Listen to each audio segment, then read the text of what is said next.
কারাগারে বন্দীদের থাকার জায়গা, রান্নাঘর, কন্ডেম সেল ও অফিস এখন আর আলাদা করে চেনার কোনো উপায় নেই। সবখানে পোড়া চিহ্ন, লণ্ডভণ্ড অবস্থা। দেখে মনে হয় যুদ্ধক্ষেত্রের কোনো ধ্বংসস্তূপ। কোটা পদ্ধতি সংস্কারের দাবিতে আন্দোলন চলাকালে গত শুক্রবার বিকেলে নরসিংদী কারাগারে তাণ্ডব চালানো হয়। এই তাণ্ডবের চিত্র এখন দৃশ্যমান।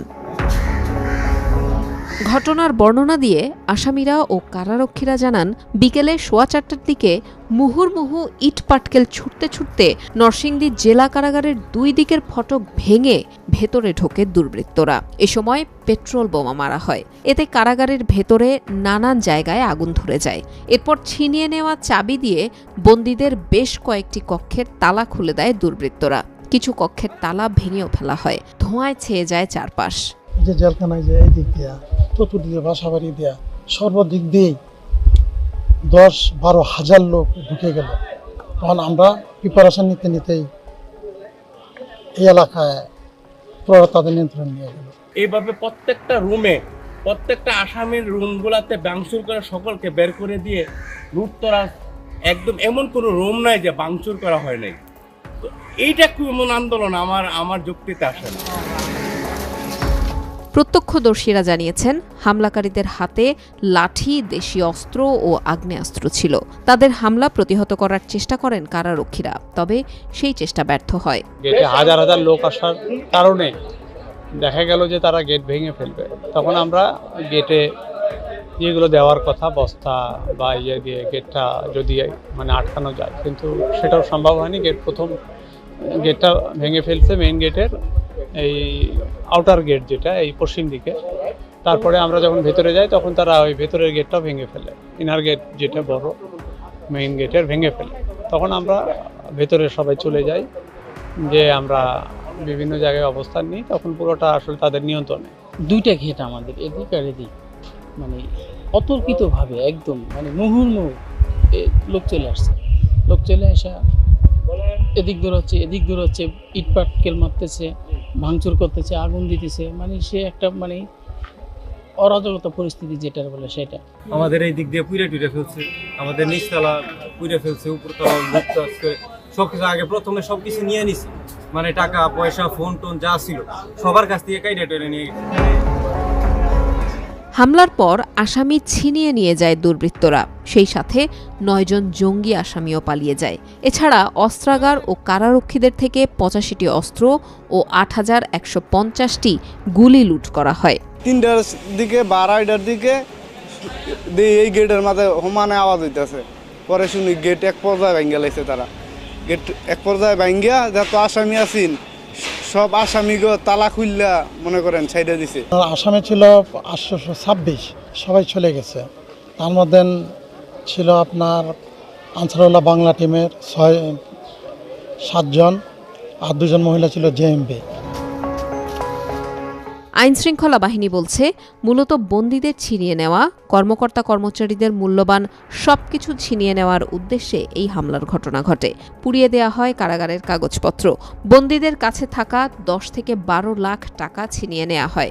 গত 140 বছরের ইতিহাসে আসামি বিদ্রোহের ঘটনা থাকলেও বাহির থেকে এসে আসামি ছিনিয়ে নেওয়ার ঘটনা এটাই প্রথম।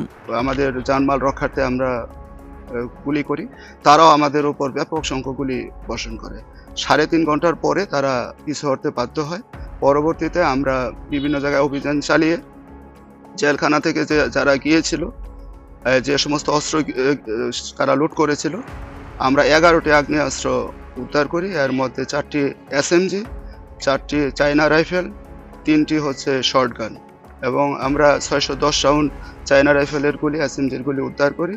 কিছু কার্তুজ আমরা উদ্ধার করি। এটা ইতিহাসের একটা বর্বরিত হত্যাকাণ্ড, বর্বরিত একটা আক্রমণ। দেশের আইন শৃঙ্খলা পরিস্থিতিকে নস্যাৎ করার জন্য স্বার্থান্বেষী মহলের যে অপতৎপরতা, সেটার সর্বোচ্চ নৃশংসতার বহিঃপ্রকাশ আমরা দেখলাম। কারাগারে হামলার ঘটনায় গত রোববার দুপুরে জেলার কামরুল ইসলাম বাদী হয়ে অজ্ঞাত পরিচয় ব্যক্তিদের আসামি করে নরসিংদী মডেল থানায় মামলা করেন। মামলার এজাহারে উল্লেখ করা হয়েছে, হামলায় অংশ নিয়েছেন 10,000 থেকে 12,000 ব্যক্তি। তবে ভেতরে ঢুকে তাণ্ডব চালিয়েছেন অন্তত 1,000 লোক। যারা আক্রমণ চালিয়েছে আপনারা দেখেছেন, এখানে এসে জেলখানার গেট বা ভেঙে ফেলেছে, জেলার অস্ত্র ছিনিয়ে নিয়ে গিয়েছে, আসামিদেরকে ছেড়ে দিয়েছে চলে যাওয়ার জন্য। এবং আমরা এটাও শুনেছি অনেক আসামি যেতে চায় নাই। নরসিংদী জেলার কারাগারের জেল সুপার আবুল কালাম আজাদ ও জেলার কামরুল ইসলামকে সাময়িক বরখাস্ত করেছে স্বরাষ্ট্র মন্ত্রণালয়ের সুরক্ষা বিভাগ।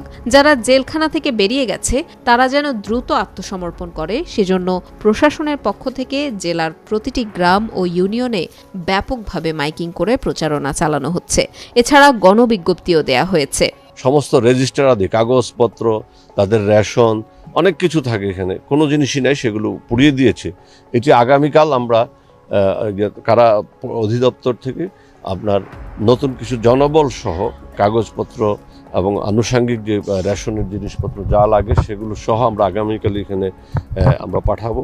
তারা এখানে এসে পৌঁছানোর পর এবং এর মধ্যে এখানকার যে রিপেয়ার ওয়ার্কের যে জিনিসগুলো রয়েছে সেগুলো এর মধ্যে সবটা সম্পন্ন হবে না, বাট একটা মিনিমাম একটা রিকোয়ারমেন্টটা ফুলফিল করে আমরা যেন এটা ফাংশনাল করতে পারি সেই বিষয়ে আমরা কার্যক্রম গ্রহণ নিচ্ছি। বৈষম্য বিরোধী চাকরি প্রাপ্তির জন্য যে কোমলমতি ছাত্ররা আন্দোলন করছিল, সেই আন্দোলনটাকে তারা ক্যাপিটালাইজ করে এর সঙ্গে মূলত বিএনপি জামাতের সন্ত্রাসী যারা, তারাই এই নৈরাজ্যটা সৃষ্টি করেছে, এ বিষয়ে কোনো ডাউট নাই।